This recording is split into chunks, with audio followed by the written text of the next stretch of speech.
quietly or there will be trouble. Ah, fuck you!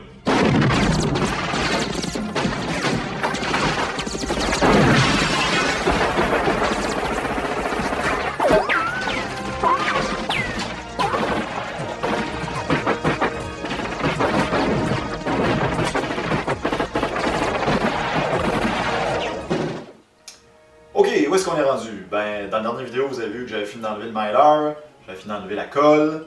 Là, il restait à faire le ménage là-dessus, fait que je passe un petit coup de balayeuse. Là, le défi, c'est de tout nettoyer. Pour tout nettoyer, il faut tout désinstaller. Fait que c'est un travail de moine, là. On veut être sûr d'être capable de remonter tout ça quand on a fini. Fait qu'à toutes les fois que je démange quelque chose, je prends une photo, je l'étiquette, je mets ça dans des sacs Ziploc pour être certain que quand c'est le temps de le réinstaller, que je sais quel morceau va où. Quand je démange tout, après ça, il faut nettoyer en profondeur pour que non seulement les résidus de colle, mais la crasse qui est là depuis 25 ans, qu'elle décolle aussi. Après ça, quand je vais avoir tout désinstallé, tout nettoyé, il y a une coupe de retouche à faire sur le câble, ou là je vais avoir, pas sur le câble, mais sur le playfield, pardon, où je vais avoir besoin de l'aide de Kim parce que c'est pas trop hot pour matcher les couleurs, puis ça c'est une partie qui me stresse un peu parce que travailler le bois, je suis pas trop à l'aise. Pas mal plus à l'aise quand c'est le temps de polir du métal, par exemple.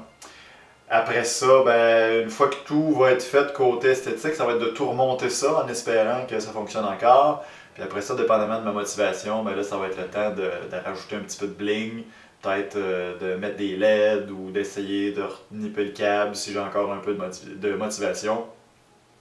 Fait qu'en accéléré, si vous voulez voir un peu de quoi ça a l'air, les avant-après, ben, jetez un coup d'œil.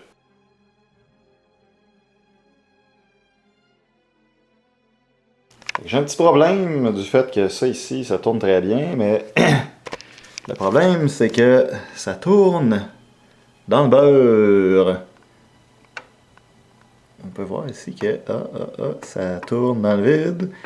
Et malheureusement, c'est pas vraiment... Il n'y a pas de bolt là, que je pourrais agripper. Fait que je sais pas comment je vais faire pour réussir à enlever ça de là. Il va falloir que je réussisse à tenir ça avec des pinces d'une façon ou d'une autre.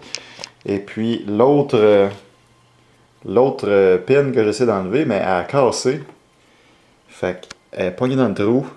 Et puis j'ai pas d'écrou non plus de l'autre côté sur lequel je peux avoir une prise. Fait que je sais pas comment je vais m'organiser avec ça. Fait qu'après plusieurs minutes sans succès à taponner après ma botte, je me suis vraiment écœuré. Puis là j'ai dit à la botte. Ah, fuck you! Ou comme on dit en français. Va te faire huiler! Fait que comme j'étais écœuré, je me suis dit que j'allais tout simplement péter cette botte-là avec mes pinces, puis que je payerais le 35 cents que ça prend pour en acheter une neuve, puis que ça me ferait pas de peine pantoute. Pour tous mes morceaux en métal, vis et autres, oui, qu'il y a de la corrosion, là, c'est rouillé. Je pourrais tout polir ça à main, mais c'est vraiment long et vraiment chiant. Donc le truc, c'est qu'on ramasse tout ça. Et on garoche ça dans le tumbler. On met ça là-dedans. Après ça, on va partir le truc de vibration. Oh, truc de vibration qui n'est pas branché. On va partir le truc de vibration. Laissez rouler ça pendant toute la nuit. Puis quand on va revenir demain, ben ça devrait être rendu propre. C'est de ça que ça a l'air une fois que c'est sorti du tumbler, après un bon petit 24-48 heures à polir tout ça. Là, on voit que là, ce qui était auparavant rouillé est redevenu comme neuf. Fait que j'avais un petit problème avec mes ball guides qui étaient comme un petit peu rongés. Là, on peut voir ici que c'est pas égal. Ça causait des problèmes avec la balle qui rebondissait, qui arrivait sur les flippers. Ces morceaux-là sont pas récupérables, fait que j'en ai acheté des nouveaux. Commandé ça sur internet. Là on a le même truc mais en plus neuf.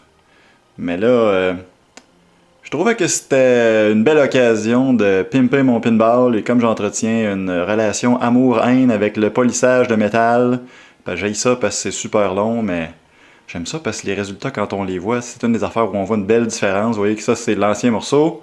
Ça, c'est le morceau stock de la compagnie. Et ça, c'est avec le polissage comment c'est vraiment plus clean. Donc, avant, remplacement pimpé. Ouh, je vais devenir proxénète. Fait que des morceaux de métal dans une machine de pinball, il y en a pas mal à polir. Les trucs plats comme ça, c'est vraiment, ça se fait bien. On voit ma face là, dans la caméra. Fait que quand c'est un miroir, c'est toujours bon signe.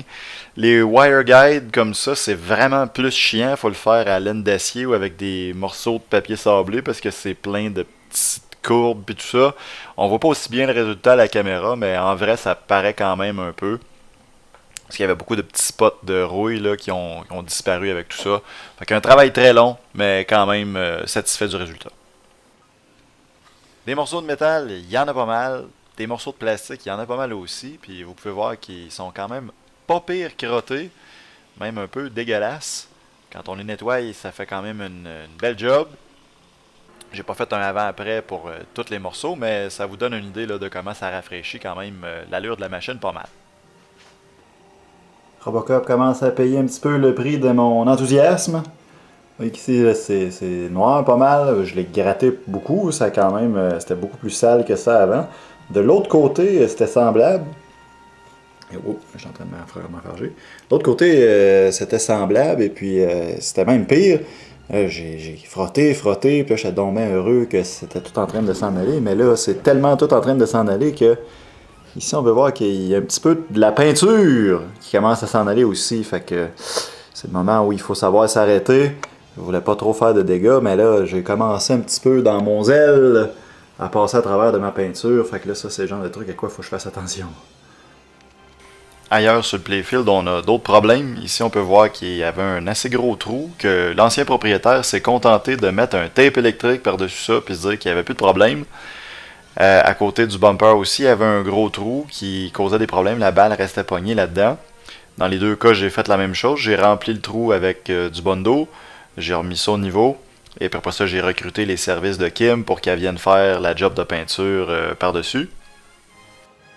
Fait que pour ce qui est de la peinture, ici, vous pouvez voir où il y avait le trou à côté du bumper. Là, on voit un peu le dégradé de couleur, mais ça paraît pas beaucoup. Là où il y avait notre trou monstrueux, ben ça paraît plus ben qu'il y avait quelque chose là. Tous les bumpers aussi, on peut voir qu'ils étaient sur le bois avant, mais Kim a fait une belle job de remettre ça en état.